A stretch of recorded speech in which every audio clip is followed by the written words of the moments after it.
Hello everyone, good evening. कैसे हैं आप सभी लोग। तो आज हम अपना लिटरेचर का सेक्शन 1 यानी कि पोइट्री स्टार्ट कर रहे हैं, जिसमें कि विलियम शेक्सपियर के 2 सोनेट्स प्रिस्क्राइब्ड हैं, सोनेट नंबर 29 एंड 138। तो आज हम सोनेट नंबर 29 को कवर करने वाले हैं। इससे पहले मैं आपको बता दूं, इस वीडियो में आपको मिलने क्या वाला है, पता तो होना चाहिए ना। तो आज आपको इस वीडियो में पूरी समरी मिलेगी, जो भी आपका टेक्स्ट है उसकी, प्लस इसकी हिंदी रिटन समरी आपको मिलेगी। आपको यहाँ पर क्या क्या फिगर्स ऑफ स्पीच यूज हुआ है ये पता चलेगा, आपको इसकी राइम स्कीम पता चलेगी, जो कि यूजुअली थोड़ा सा डिफरेंट है, जो कि एक्सपीरियंस राइम स्कीम होती है उससे, उसके बारे में जानेंगे। प्लस मेंस की जो आंसर राइटिंग है 125 वर्ड्स की, वो आपको कैसे करनी है वो मैं आपको बताऊंगी 2 क्वेश्चंस के माध्यम से। प्लस मैं आपको इसमें कुछ एमसीक्यू भी सॉल्व करवाऊंगी। तो इतना सब कुछ आपको मिलने वाला है। तो आइए चलिए स्टार्ट करते हैं इस वीडियो को। तो सोनेट नंबर 29 हम देखते हैं, जिसमें कि हमारा जो फर्स्ट 4 लाइन है यानी कि फर्स्ट क्वार्टरेन है उसको हम देखते हैं। आपको पता होगा, अगर आपने सोनेट्स के बारे में पढ़ा होगा, कि विलियम शेक्सपियर की जो सोनेट्स होती थी वो 3 क्वार्टरेन एंड 1 कपलेट में होती थी। तो फर्स्ट क्वार्टरेन को हम स्टडी करने चल रहे हैं। देखिए फर्स्ट लाइन है, when in disgrace with fortune and men's I all alone beweep my outcast state and trouble deep heaven with my bootless cry and look upon myself and curse my fate। अब आइए इसमें के जो vocab हैं उनको पहले देख लेते हैं, ताकि ये इजी हो जाए समझना। तो डिस्ग्रेस का मतलब आपका होता है क्या, निराशा या उदासी। ठीक है, निराशा या उदासी, तो इसे बोलते हैं डिस्ग्रेस।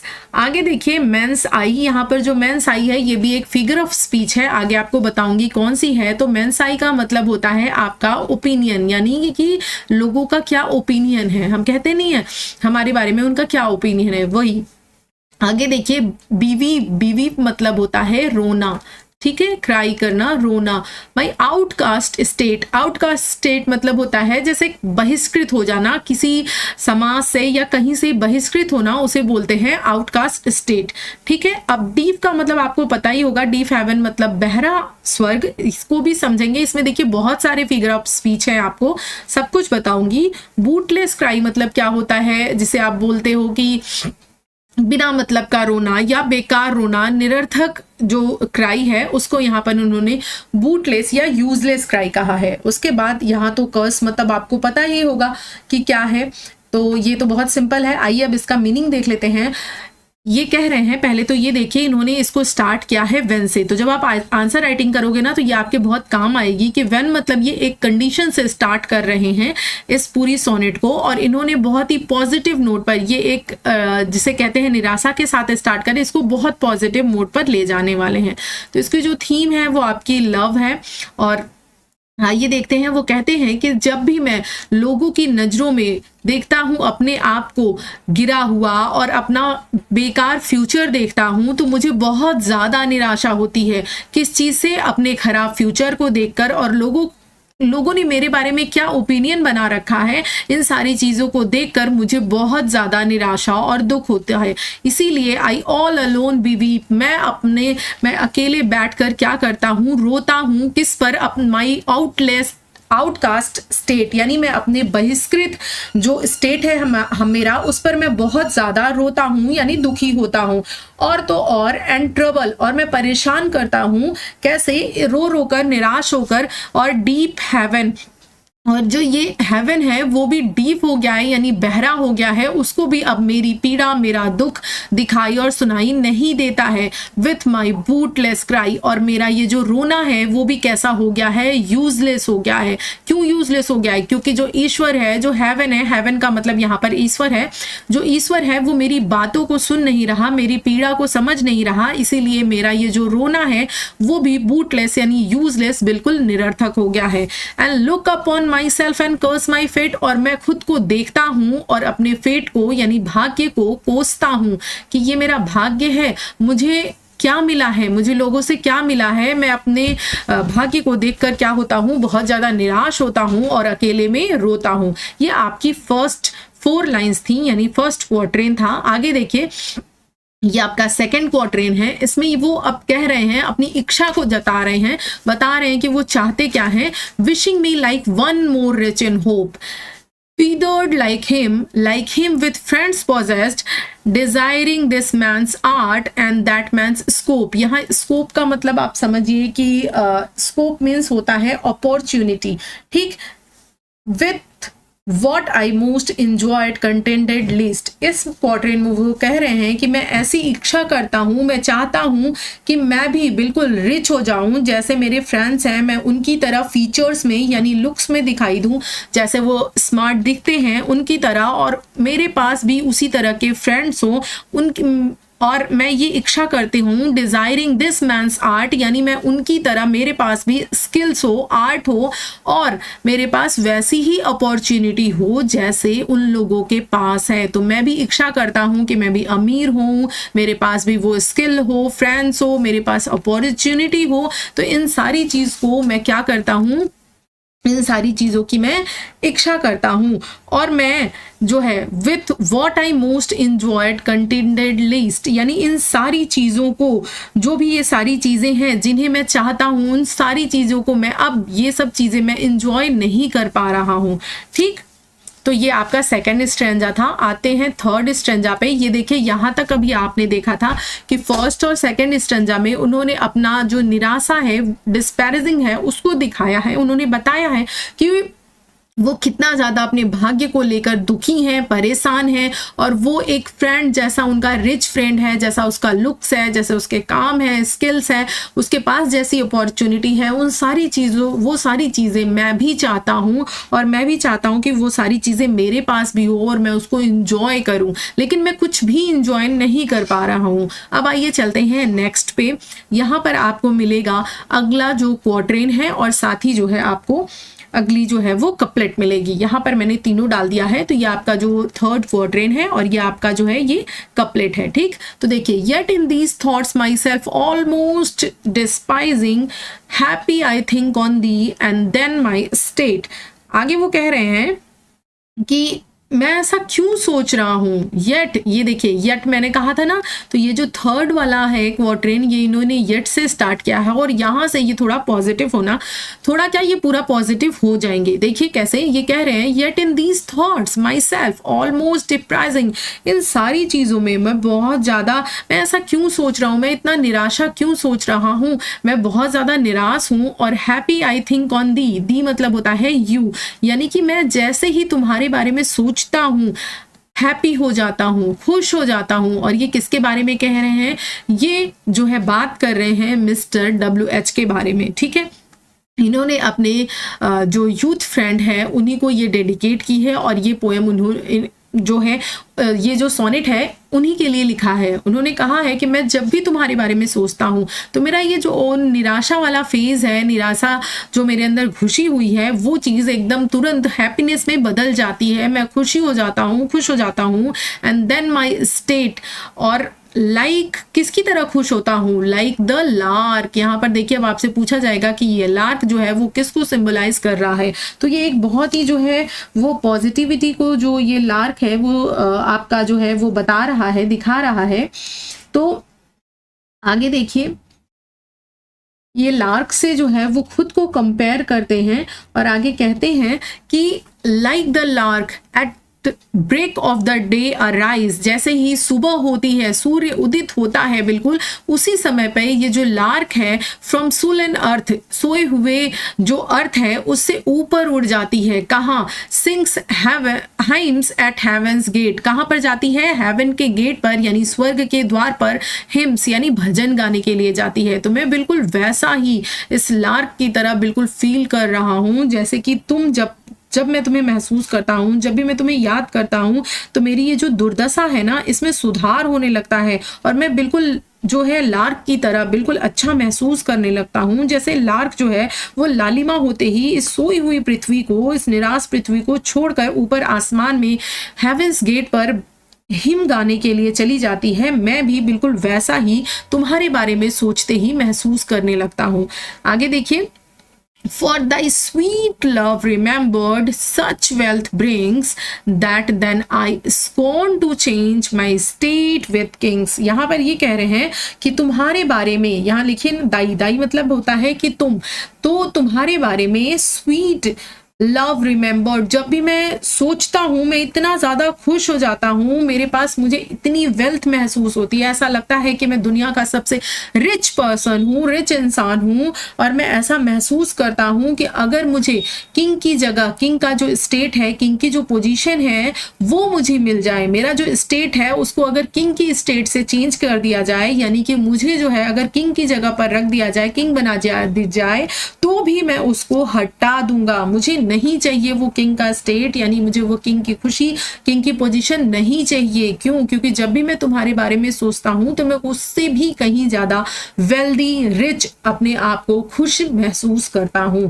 तो it's all about your sonnet.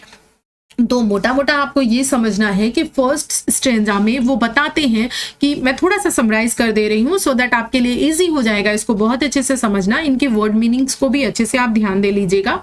तो फर्स्ट स्ट्रेंजा में ये यही कहते हैं कि मैं बहुत ज़्यादा निराश हूँ, अपने भाग्य को लेकर बहुत ज़्यादा परेशान हूँ, और लोगों ने मेरे बारे में जो भी परसेप्शन बना रखा है, लोग मुझे किस नज़रों से देखते हैं, ये सारी चीज़ें लेकर मैं बहुत ज़्यादा परेशान हूँ। मैं ईश्वर के सामने बैठता हूँ, गिड़गिड़ाता हूँ, लेकिन ये जो ईश्वर है वो भी बहरा हो चुका है और मेरी बातों को सुन और समझ नहीं रहा है, और मेरा ये जो रोना है वो भी बूटलेस, बिल्कुल व्यर्थ, यूजलेस हो चुका है, क्योंकि ईश्वर को भी मेरी बातें सुनाई नहीं दे रही हैं। फिर आगे वो कहता है कि सेकंड स्ट्रेंजा में कि जब भी जो है मैं अपने फ्रेंड को देखता हूँ, मैं इतना निराश हूँ, और मेरे जो फ्रेंड रिच हैं, मैं उनकी तरह रिच होना चाहता हूँ, वेल्दी होना चाहता हूँ, उनकी तरह अपॉर्चुनिटी चाहता हूँ मैं भी अपनी लाइफ में, उनकी तरह से स्किल्स चाहता हूँ, लुक्स वैसा चाहता हूँ जैसे वो दिखते हैं, ये सारी चीज़ें मैं भी अपनी लाइफ में एंजॉय करना चाहता हूँ, लेकिन ये सब कुछ मेरे पास नहीं है, इसलिए मैं ये सब कुछ एंजॉय नहीं कर पा रहा हूँ ये सब कुछ। ये सेकंड स्ट्रेंजा था। और थर्ड स्ट्रेंजा आपके सामने है, जिसमें वो पॉजिटिव हो रहे हैं और वो कह रहे हैं कि जो है मैं जो है इतना, जब भी मैं तुम्हें याद करता हूँ तब मेरा जो स्टेट है, मेरी जो मेमोरी है वो बिल्कुल खुशियों से भर जाती है। मैं अपने आप को इस पूरी दुनिया का सबसे खुशी इंसान, सबसे वेल्दी इंसान समझता हूँ। और जैसे लार्क है वो सोई हुई पृथ्वी से जैसे ही सुबह होती है हेवन के गेट पर भजन गाने के लिए, हिम्स गाने के लिए चली जाती है, बिल्कुल उसी तरह से खुश मैं अपने आप को जागा हुआ, जागृत महसूस करता हूँ, जैसे मेरी आत्मा बिल्कुल जागृत हो गई हो, खुशी से भर गई हो जब भी मैं तुम्हें याद करता हूँ। और माय डियर फ्रेंड, मैं अपनी इस खुशी को, मैं इस अपनी हैप्पीनेस को एक किंग की पोजीशन से भी नहीं चेंज करना चाहता, क्योंकि मैं ये जानता हूँ, मैं ये मानता हूँ कि किंग की पोजीशन भी मेरी इस खुशी के आगे, जो कि तुम्हें याद करके मिलती है, उसके सामने फीकी है। इसलिए मैं अपनी जो स्टेट है, माई स्टेट को मैं चेंज नहीं करना चाहता। आई स्कॉन टू चेंज, मैं नहीं चेंज करना चाहता विथ किंग्स, राजा के साथ भी अपनी पोजीशन को। जब भी मैं तुम्हें याद करता हूँ मैं अपने आप को इतना प्रॉस्पेरस, हैप्पी, वेल्दी फील करता हूँ। तो ये आपको सोनेट जो है वो कैसा लगा, इसका जो समरी है आपको समझ में आया या नहीं, कहीं कोई कंफ्यूजन हो तो डेफिनेटली पूछ लीजिएगा। अब आइए यहाँ पर देखिए, मैंने आपको हिंदी दे दिया है, ठीक है, ताकि, क्योंकि कुछ बच्चे, देखिए हर बच्चा इंग्लिश मीडियम से नहीं पढ़ के आया है, टू बी वेरी ऑनेस्ट, हर बच्चे को मतलब हाँ ये इजी है तो समझ में आ जाता है, लेकिन कुछ बच्चे बहुत ही गांव से, उनका बैकग्राउंड थोड़ा सा जिसे कहते हैं कि वीक है, तो उन्हें थोड़ी प्रॉब्लम होती है, तो उन्हें ज़रूरत होती है हिंदी वर्ड्स को समझने की। तो इसीलिए मैंने आपको यहाँ पर हिंदी में समरी जो है वो दे दी है, ताकि आप यहाँ से जो है थोड़ी सी हेल्प ले सको। बट मैं आपसे यही कहूँगी, कोशिश करो आप इंग्लिश टू इंग्लिश अंडरस्टैंड करने की, समझने की, हिंदी से थोड़ी हेल्प ले लो, बट इसको हिंदी में ही पूरा मत लर्न करो, क्योंकि वहाँ पर आपको लाइन्स पूछी जाएंगी। तो देखिए यहाँ पर यही वो कह रहे हैं कि जब भी मैं दुनिया और भाग्य की नजरों में अपने आप को अपमानित महसूस करता हूँ, निराशा में रहता हूँ, तो मैं अकेले बैठकर अपनी इस बदकिस्मती पर आंसू बहाता हूँ, रोता हूँ,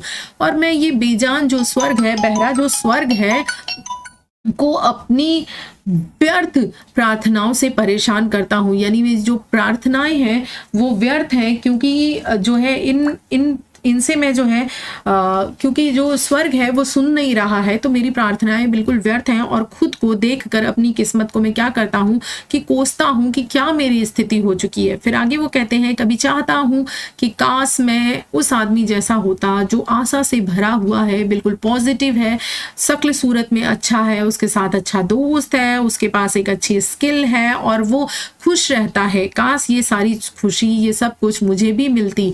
ये सब कुछ मुझे क्या लगता है, निरर्थक लगता है। अब मैं पूरा नहीं समझाऊंगी, आप इसको पढ़ लेना, अदरवाइज आप ही कहोगे कि बहुत ज्यादा लेंदी हो जा रहा है। ठीक है, ये मैंने जो समझा दिया उसी का हिंदी है। अब देखिए फिगर ऑफ स्पीच के बारे में हम इसमें देखने वाले हैं, तो अब हम इसको फिगर ऑफ स्पीच को देखेंगे। तो आइए अब हम इसकी राइम स्कीम को देख लेते हैं। मैंने आपसे बोला था ना कि मैं इसकी राइम स्कीम भी बताऊंगी, थोड़ा सा डिफरेंट है इसकी राइम स्कीम। एक सेकेंड, इधर लगता है इरेजर नहीं आएगा, चलो बता देती हूँ।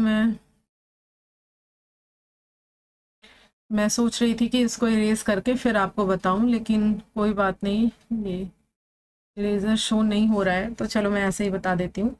तो देखिए फर्स्ट जो लाइन है इसकी राइम स्कीम है आपकी ए, ठीक, और स्टेट बी, फिर next cries, eyes cries rhyme कर रहा है तो ए, देन स्टेट और फेट राइम कर रहा है तो बी, यानी कि ए बी।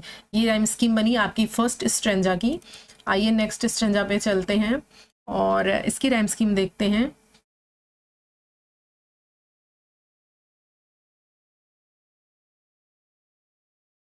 तो इसकी राइम स्कीम है सी एंड डी, फिर होप एंड स्कोप राइम कर रहा है तो सी, और possessed least A B C D. Next आइए, अब देखिए इधर ई, और ये जो स्टेट है इसको आपने देखा होगा, बहुत सारे लोगों ने एफ बताया होगा, क्योंकि जो विलियम शेक्सपियर की राइम स्कीम है वो A B C D E F और जी होती है। बट आप ध्यान दोगे कि यहाँ पर एफ नहीं है, इसलिए क्योंकि जो स्टेट है ना, मैं आपको अब बैक लेकर चलती हूँ, दिखाती हूँ क्यों नहीं है ये एफ। क्योंकि जब आप आगे आओगे और ये देखो आप फर्स्ट स्ट्रेंजा, तो फर्स्ट स्ट्रेंजा में आपको देखने के लिए मिल रहा है ये स्टेट एज इट इज आया हुआ है, तो वहां पर वो एफ कैसे हो सकता है, तो ये तो बी से राइम कर रहा है, तो राइम स्कीम आपकी क्या बनेगी, ई एफ ना करके ई बी। ठीक है, और ये फेट को भी ध्यान रखना, ठीक, फिर मैं आगे आपको समझाऊंगी। तो स्टेट और फेट को आप ध्यान रखिएगा। ये देखिए, तो ये आपका ई बना, और अब हम इसको एफ नहीं बोलेंगे क्योंकि स्टेट जो है वो फर्स्ट स्ट्रेंजा की सेकंड लाइन से राइम कर रहा है, तो इसलिए ये यहाँ पर बी हो जाएगा। ओके, देन अराइजिंग आपका अगेन ई हो जाएगा, ठीक, डिस्पाइजिंग अराइजिंग राइम कर रहा है, और इधर गेट देखिए, मैंने आपसे बोला था ना फेट को ध्यान रखिए, तो फेट और गेट राइम कर रहा है, तो ये भी आपका क्या हो जाएगा, बी हो जाएगा, और ये हो जाएगा जी। तो आपकी राइम स्कीम बनी क्या, मैं यहाँ पर लिख देती हूँ A B C D E F मत करिएगा गलती से, ये देखिए ये रॉन्ग है, तो आपका राइट क्या बनेगा, ई बी जी। ये ध्यान रखिएगा, पढ़ते समय आपको काफी जगह लोग पढ़ाएंगे भी, बताएंगे भी, लेकिन अगर आपको पता है तो आप खुद ही जो है राइम स्कीम निकाल सकते हो। तो यहाँ पर मैंने बता दिया ई एफ नहीं है, ई और बी है, क्योंकि वो फर्स्ट स्टैंजा के लाइन नंबर 2 और लाइन नंबर 4 से राइम कर रहा है। तो ये क्लियर हो गया। और मैंने आपको फिगर स्पीच मैं आपको बताऊंगी, तो ये आपको ध्यान रखना है कि फिगर ऑफ स्पीच जो है मैं आपको सब कुछ बताऊंगी, लेकिन होमवर्क में आपको 2 फिगर ऑफ स्पीच में दे रही हूँ, एक है एलिट्रेशन और दूसरा है एजोनेंस। ये दोनों आप मुझे बताओगे कि इस पूरी पोएम को पढ़ने के बाद कहाँ पर यूज हुआ है। मैं आपको हिंट दे सकती हूँ कि जो एलिट्रेशन है वो 2 बार यूज हुआ है और जो एजोनेंस है वो 1 बार यूज हुआ है। तो आप मुझे कॉमेंट करके जरूर बताना, और अगर आप को नहीं समझ में आएगा तो नीचे आप कमेंट करिएगा, मैं इसका रिप्लाई अगला जो वीडियो है सोनेट 138 उसमें जरूर दे दूंगी। तो ये आपका होमवर्क था। तो चलिए अब राइम स्कीम को, उसको फिगर ऑफ स्पीच को देखते हैं। आइए चलिए आगे पढ़ते हैं। तो फिगर ऑफ स्पीच को देख लेते हैं हम। देखिए ये मैंने लिखा है, ये जो आपकी लाइंस हैं उसको मैंने साइड में दे दिया है, ताकि जो है हमें बार बार जो है पोएम पे ना जाना पड़े देखने के लिए। इधर मैंने जिस लाइन में जो फिगर ऑफ स्पीच यूज़ की है वो लाइंस यहाँ पर यूज़ की हैं, कौन सी फिगर ऑफ स्पीच है वो यहाँ दिया है, प्लस इसका एक्सप्लेनेशन भी आपको साथ में प्रोवाइड करा दिया है कि आप समझ सको कि यहाँ पर क्यों ये फिगर ऑफ स्पीच किस कॉन्टेक्स्ट में यूज़ हुई है। तो देखिए फर्स्ट हमारा जो है जो हम फर्स्ट लाइन पढ़ रहे थे, disgrace with fortune and man size पढ़ रहे थे ना, तो यहाँ पर किसका यूज है, पर्सोनिफिकेशन का यूज है। देखिए ये जो फॉर्चून है इसको पर्सोनिफाई किया गया है। Fortune is personified as a force that grants और डिनाइज फेवर। ठीक, भाग्य को पर्सोनिफाई किया गया है। और यहाँ पर अगर बात करें इसकी नीचे शायद होगा ही, मैं देख लेती हूँ, अगर नीचे होगा तो ठीक है, नहीं तो फिर ये मेंस आइज में कौन सा फिगर ऑफ स्पीच है ये भी आपको बताऊंगी। ठीक, आगे देखिए, बीवीप माई आउटकास्ट स्टेट, यहाँ पर किसका यूज है, तो यहाँ पर मेटाफर का यूज हुआ है। और यहाँ पर the speaker compares his life situation, वो जो अपनी लाइफ की सिचुएशन है उसको किससे कंपेयर कर रहा है, आउटकास्ट स्टेट से, यानी कि एक बहिष्कृत, मैंने आपको बताया था ना आउटकास्ट का मतलब होता है बहिष्कृत। विदाउट डायरेक्ट सेइंग इट, वो डायरेक्टली नहीं कह रहा है कि मेरी लाइफ की सिचुएशन बहुत खराब है, बल्कि वो ये कह रहा है कि मैं एक आउटकास्ट स्टेट में हूँ, यानी कि समाज से बहिष्कृत अपने आप को फील करता हूँ। तो यहाँ पर कंपैरिजन किया गया है, इसलिए यहाँ पर क्या है, आपका मेटाफर है। पोएम में भी हम एक बार देख लेंगे। ठीक है, नेक्स्ट है आपका डीप हेवन। ये तो आपको पता ही होगा, पर्सोनिफाई है, क्योंकि यहाँ पर जो हेवन है, जो स्वर्ग है, उसको डीप बताया गया है। और ये जो गूंगा, बहरा, चलना, बोलना, हंसना, गाना, ये सारी क्वालिटीज किसकी हैं, ह्यूमन की हैं। तो जब ह्यूमन की ये क्वालिटीज जो है किसी को दी जाती है तो ये क्या होता है, आपका पर्सोनिफिकेशन होता है। तो to the speaker's cries showing that he feels ignored by God और फेट, यानी कि गॉड के द्वारा या उसके भाग्य के द्वारा उसको इग्नोर किया जा रहा है, इस चीज को वो डीप हेवन के द्वारा प्रेजेंट करने की कोशिश कर रहा है। तो यहाँ पर क्या है, आपका पर्सोनिफिकेशन है। इन चीजों को यूज करिएगा, मतलब पढ़िएगा।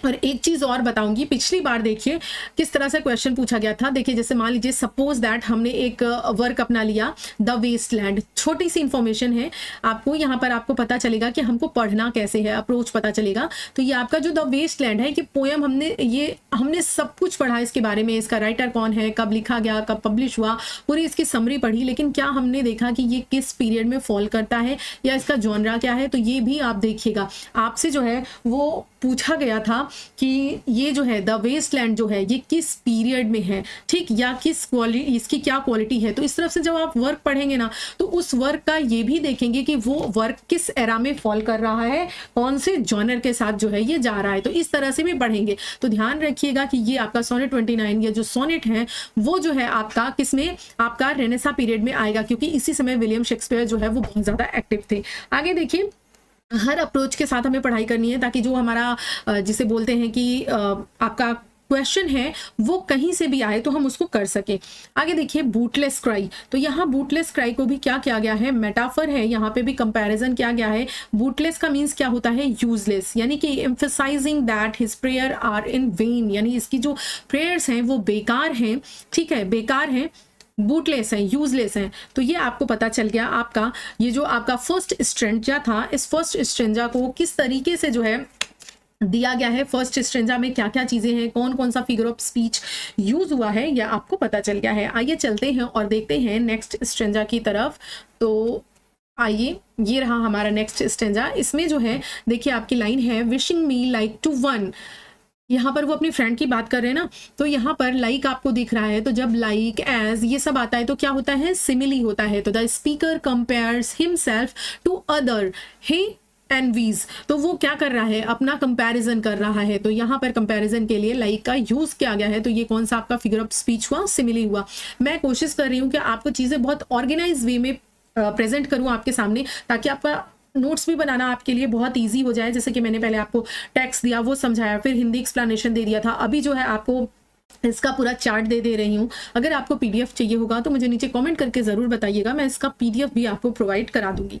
आगे देखिए, नेक्स्ट लाइन है, desiring this man's art and that man's scope. अब यहाँ पर सेनेकडक की ऑन मेटानमी का यूज हुआ है। कैसे, देखिए आप, यहाँ पर जो आर्ट है और जो स्कोप है ये रिप्रेजेंट कर रहा है किस चीज को, लोगों के टैलेंट को और उनकी अपॉर्चुनिटीज को। ठीक है, आपको सेनेकडॉकी और मेटानमी के बारे में पता ही होगा, मैं ऐसा मानकर चल रही हूँ, क्योंकि आपने टीजीटी का कोर्स पूरा कवर कर लिया है। और अगर आप न्यू हैं तो फिगर ऑफ स्पीच में मैं इसको पूरा डिटेल से बताने वाली हूँ। ठीक, बहुत अच्छे से वहां पर पूरा क्लियर करूंगी। तो यहाँ पे कौन सा फिगर ऑफ स्पीच है, सेनेकडॉकी और मेटानमी। ठीक, आगे बढ़ते हैं। My state like to the lark at break of day arising, यहाँ पर भी देखिए लाइक का यूज है, तो लाइक मीन्स क्या, आपका सिमिली। ये पूरी जो फिगर ऑफ स्पीच है आपको अच्छे से समझनी है तो फिगर ऑफ स्पीच चैप्टर को जरूर पढ़िएगा पहले। Sings hymns at heaven's gate, अब यहाँ पर देखिए ये जो हेवंस गेट बोल रहा है, जब भी आप पोएम में पढ़ रहे हो तो आपको एक इमेजरी आपके सामने आ रही है, ठीक, आप एक विजुअलाइज कर रहे हो कि हेवन का गेट कैसा होगा, ठीक, एक विजुअलाइजेशन क्रिएट हो रहा है, ठीक। और यहाँ पर हाइपरबोली का भी यूज हुआ है, यानी कि वो जो है वो स्वर्ग के द्वार पर जाकर जो है वो गा रही है, कौन, लार्क।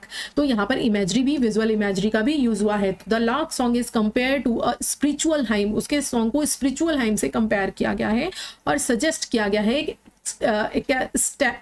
एक्सटैस्टिकल जॉय, कभी कभी ऐसा हो जाता है ना जवान फंसने लगती है।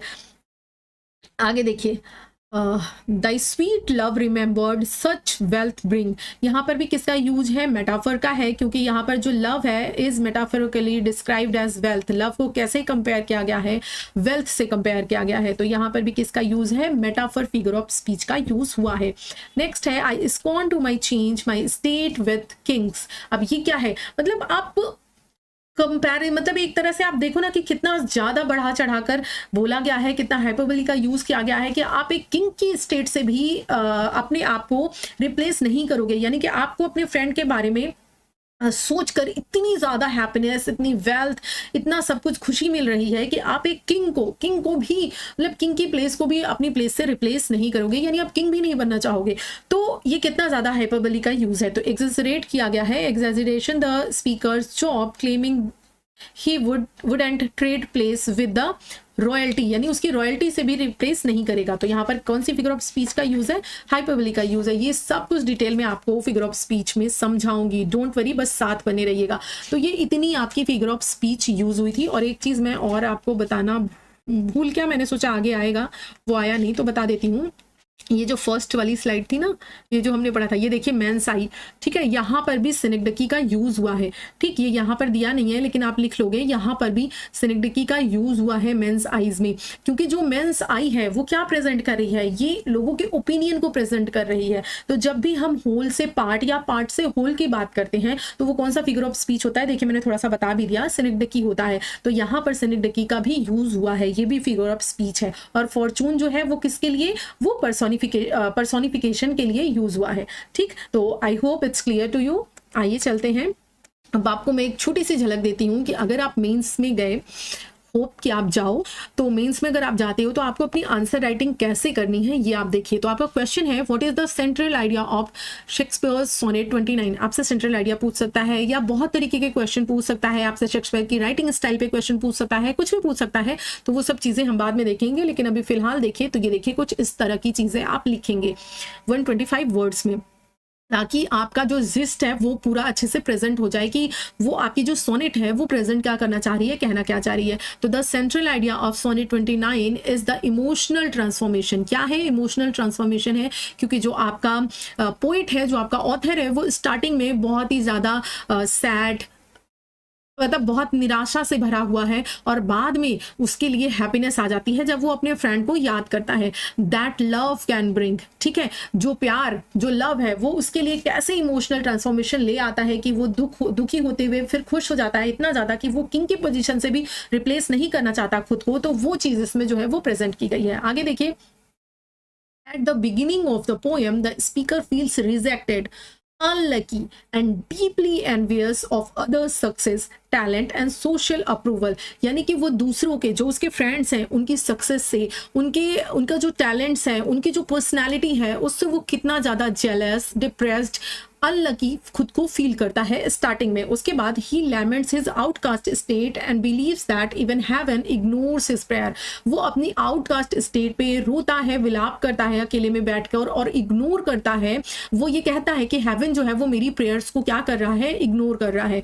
However his despair changes when he remembers someone he love. उसका जो डिस्पेयर है, उसकी जो निराशा है, उसका जो दुख है, वो सडनली चेंज हो जाता है जब वो रिमेंबर करता है जिसे वो प्यार करता है, ठीक है। This memory uplift him like a lark rising at a dawn. कैसे वो उसकी मेमोरी को निराशा से हैप्पीनेस की तरफ लिफ्ट करके ले जाता है, जैसे कि एक लार्क सोए हुए पृथ्वी को छोड़कर जब अर्थ हेवन के गेट पर जाती है हाइम्स गाने के लिए, तो जिस तरह उसकी उड़ान होती है बिल्कुल उसी तरह से ये भी जो है अपने आप को, अपने इमोशंस को अपलिफ्टेड फील कर रहा है। Symbolise renewed happiness and joy, but at the end he feels so emotionally rich that he would not trade place with even the most powerful king. वही जो मैंने आपको बताया कि वो इतना इमोशनली रिच खुद को फील कर रहा है अपने फ्रेंड के बारे में याद करके कि वो किंग की पावर से भी, किंग की पोजीशन से भी, उसकी लॉयल्टी से भी अपने आप को रिप्लेस नहीं करना चाहता। तो the poem ultimately shows that love has the power to restore self worth and bring inner peace even during times of deep personal struggle. तो यहाँ पर वो आपको मैसेज दे रहे हैं इमोशनल अपलिफ्टमेंट का। वो आपको लव की, वेल्थ की वैल्यू समझाना चाह रहे हैं। वो ये बताना चाह रहे हैं कि जब इंसान लव में होता है तो उसके लिए सारी चीज़ें बेकार होती हैं। वो अंदर से खुद को बहुत शांत, इनर पीस उसको महसूस होती है। और इवन जब वो अपनी लाइफ के सबसे स्ट्रगल पीरियड में भी होता है तो ये जो लव है वो उसको बहुत ज़्यादा पीसफुली बनाए रखता है, बहुत सेटिस्फाइंग फील कराता है। तो this is the whole soul message from sonnet 29। तो कुछ इस तरह से आपको फ्रेमिंग करनी है अपने मेंस के आंसर्स को। आई होप आपको समझ में आ रहा होगा। अब ये देखिए दूसरा क्वेश्चन है, how does Shakespeare use contrast and structure in sonnet 29 to enhance the poet's emotional impact. अब अभी तक आपसे वहां पर क्या पूछा था, उसका पूरा जो जिस्ट पूछा था। अब यहाँ पर वो पूछ रहा है कि किस तरह से उसने कौन से स्ट्रक्चर का यूज किया है जो कि पोएट के इमोशनल इम्पैक्ट को दिखाता है, कि कैसे वो अपलिफ्ट करता है अपने इमोशंस को, वो चीज स्ट्रक्चर्स के फॉर्म में कैसे उसने शो किया है। तो ये देखिए, ये रहा आपका कुछ आंसर। बता देती हूँ मैं आपको थोड़ा, ताकि आपको इजी हो जाए, नहीं तो अदरवाइज आप इसको लिख लेना और इसी तरह से और क्वेश्चंस अपने आप से बनाना और क्वेश्चन बनाकर उनकी आंसर राइटिंग करना। मैंने बोला है वीक में 2 डेज तो आप आंसर राइटिंग कर ही लेना, क्योंकि जो सब कह रहे हैं ना कि मेंस पता नहीं क्वालिफाई, प्री क्वालिफाई होगा या नहीं, मेंस में जाओगे तब तो पढ़ोगे। तो ये कोई हलवा नहीं है यार कि आप जस्ट, आपको 1 से 1.5 दिया, 2 महीने का टाइम मिला तो आप इतनी जल्दी कर लोगे। मैं कह रही हूँ 2 नहीं तो एटलीस्ट 1 तो करो। इतना तो टाइम आपके पास होगा ही कि आप आधे घंटे, 1 घंटे, 1 हफ्ते में निकाल सको मेंस की आंसर राइटिंग के लिए। ये अप्रोच आपको रखनी है। और ऐसा तो नहीं है कि आपने ये एक ही एग्जाम देना है कि अगर इसमें मेरा नहीं निकला तो फिर मेरे को पढ़ाई छोड़ देनी है, ऐसा नहीं है ना। अगर इसमें हो गया तो वेल एंड गुड है, अगर नहीं हुआ तो नेक्स्ट फिर आप दोगे ही, तो ये आपका व्यर्थ नहीं जाने वाला है।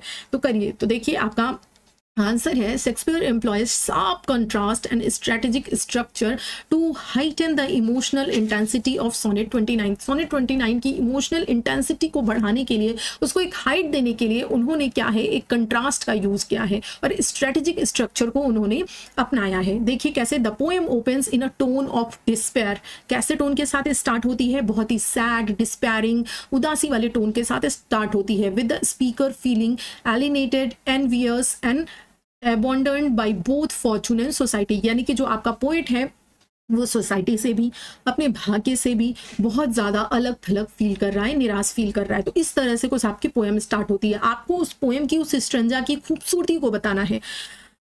Through a series of negative comparison and rhetoric device such as metaphor, जैसे आउटकास्ट स्टेट का यूज हुआ है, पर्सोनिफिकेशन, डीप हेवन का यूज हुआ है, the speakers isolation is vividly portrait. यानी यहाँ पर बताया जा रहा है कि नेगेटिव कंपैरिजन करते हुए जो रेटोरिक डिवाइस का यूज किया गया है, जैसे इन्होंने मेटाफर, सिनेक्डकी, पर्सोनिफिकेशन, सिमिली, इन सारी चीजों का यूज किया है इसको बहुत अच्छे से अपनी बात को पोर्ट्रे करने के लिए अलग अलग तरीके से।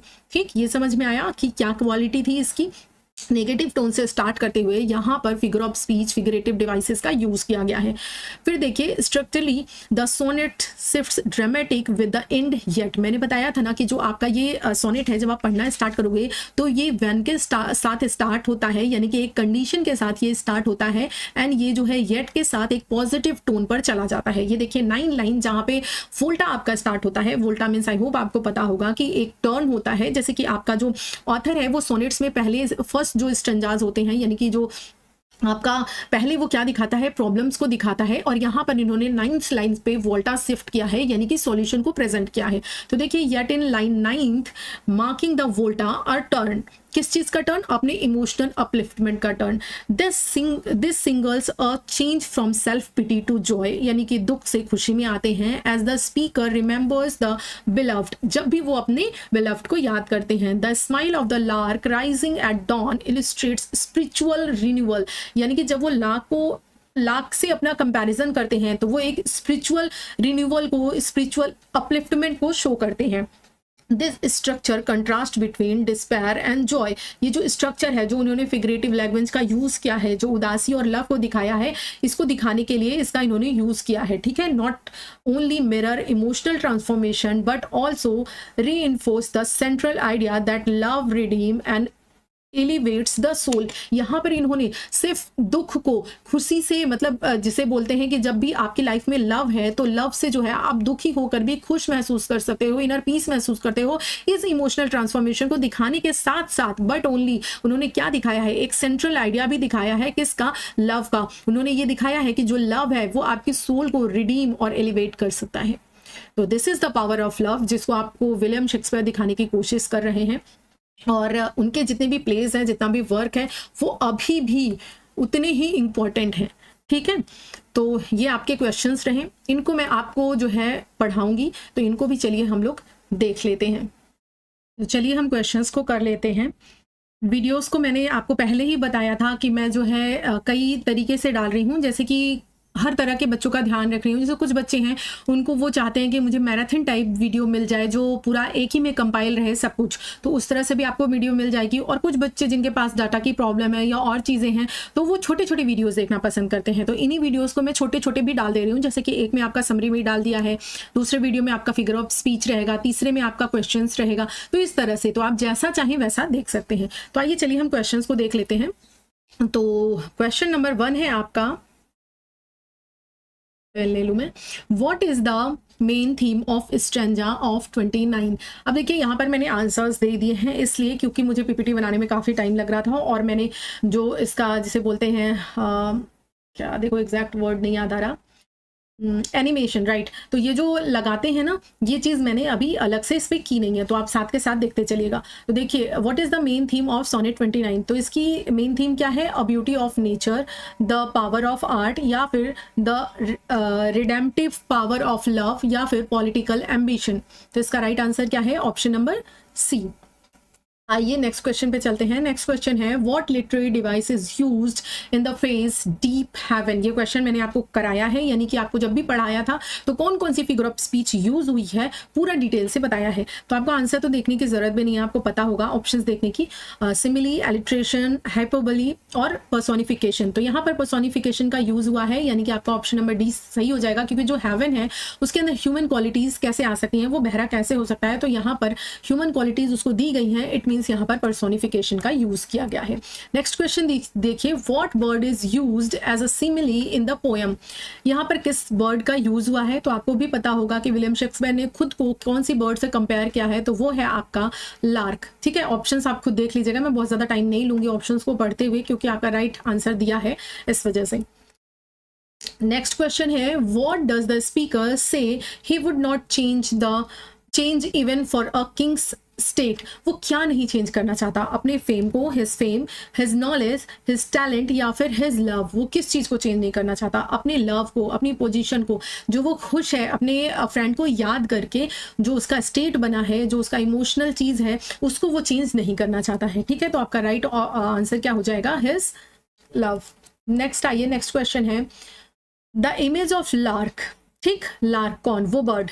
And the break of day arising from sun and earth even most likely symbolizes। किस चीज को सिंबलाइज कर रही है वो? तो आपका ऑप्शन देख लीजिए, the inevitability of fate, social ambition, emotional awakening and renewal, and death and decay। तो किस चीज को? वो इमोशनल अवेकनिंग को और रिन्यूअल को जो है वो प्रेजेंट कर रही है लार्क। ठीक है, उसी से कंपेयर किया है ना कि किस तरह से वो उसके लाइफ में जो है वो करती है, सुलन अर्थ से उठते हुए हेवन गेट पर जाकर हाइम सिंग करती है, तो उसी तरह से उन्होंने अपने इमोशनल अपलिफ्टमेंट को दिखाया है, प्रेजेंट किया है। नेक्स्ट क्वेश्चन देखिए, what does the speaker envy in others according to the middle quadrant. जो बीच वाला क्वाड्रेंट है उसके अकॉर्डिंग जो है वो उन्होंने किस चीज से जो है दिखाया है problem. their wealth and beauty, their freedom and travels, their talent and social condition, and their power over future। किस चीज़ पे दिखाया है? तो हाँ, उन्होंने ब्यूटी पे भी यानी फिजिकल अपीयरेंस पे भी दिखाया है। तो यहाँ पर आपका जो अगर आप ये कर दोगे their talent and social connections, तो ये अपने आप में इस चीज़ को ले लेगा, वेल्थ को और ब्यूटी को। तो उनके टैलेंट से और सोशल कनेक्शन से इस चीज़ को प्रेजेंट किया है विलियम शेक्सपियर ने। In the context of sonnet 29, bootless cries refers to, ये जो बूटलेस क्राई है ये किस चीज़ को रिप्रेजेंट करता है? लाउड सेलिब्रेशन को, कि वो सेलिब्रेशन कर रहे हैं, डेस्परेट बट अनआंसर्ड प्रेयर को, या फिर मिलिट्री ऑर्डर्स को, या चाइल्डिश टैंट्रम्स को। तो ये ऑब्वियसली प्रेजेंट कर रहे हैं कि उनका जो रोना है, उनकी जो वीप है वो यूजलेस है। बूटलेस मीन्स यूजलेस। तो वो अनआंसर्ड प्रेयर को, क्योंकि वो जो भी प्रेयर कर रहे हैं, जो भी ईश्वर से कह रहे हैं अपने भाग्य के बारे में और लोगों से कंपेयर करके, वो चीज़ हेवन सुन नहीं रहा है, डीप हेवन हो चुका है। इस वजह से उनका जो क्राई है, उनका जो वीप है वो क्या हो गया है? बूटलेस हो गया है। तो आपका आंसर क्या हो जाएगा? आप ऑप्शन नंबर 2 यानी कि बी। Which figure of speech is most significant in expressing the emotional shift in the poem? बताइए आंसर क्या है? Irony, simile, paradox and simile. तो क्या होगा इसका आंसर? ऑप्शन नंबर बी होगा, क्योंकि आपने देखा है कि किस तरह से उन्होंने लाख को खुद से कंपेयर किया है, खुद को लाख से कंपेयर किया है, ठीक, लाइक का यूज करते हुए। तो थैंक यू, ये रहे आपका पूरा सेशन।